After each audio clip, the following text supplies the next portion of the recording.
Bien, on va donc rajouter dans cette évaluation une question de type appariement. Donc en fait, c'est ici une des façons de l'utiliser.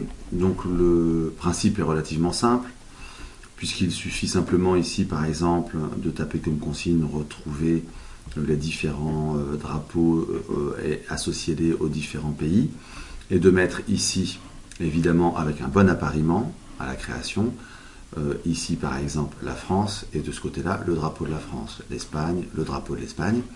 Quand l'exercice va être généré pour l'élève, évidemment ces appariements vont être mélangés, et l'élève aura juste à glisser le drapeau en face du pays.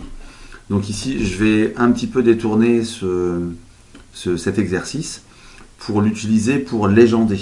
Donc je vais mettre en fait dans la zone de question, je vais insérer une image qui va contenir tout simplement des légendes chiffrées.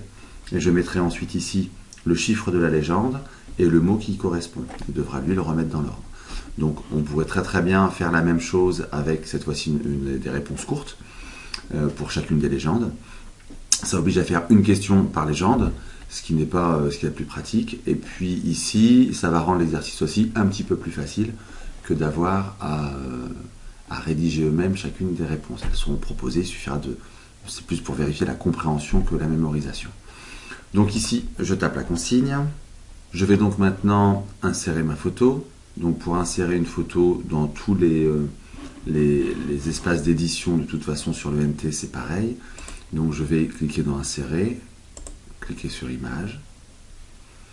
Il va ici me proposer les fichiers, le dossier dans lequel je vais aller chercher les fichiers. Donc je peux tout à fait ici me promener à l'intérieur des fichiers et aller par exemple ici dans le cours correspondant, donc SVT 4D.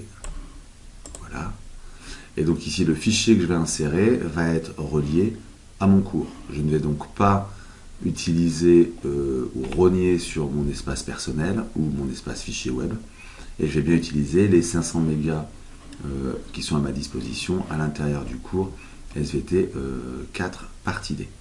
Donc je vais aller chercher l'image sur mon ordinateur que j'ai préalablement soit capturé, soit créé, et je vais choisir de la charger et de l'insérer.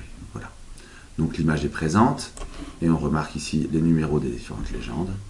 Et donc je vais tout simplement, moi maintenant, aller rajouter pour chaque légende la réponse bien en face.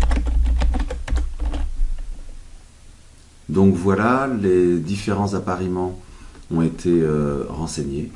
Il ne me reste plus maintenant qu'à décider du poids de la question. Donc ça c'est une question par exemple que je vais mettre sur 4 points et pouvoir enregistrer. Voilà. Je me retrouve avec ma question de type appariement dans mon évaluation.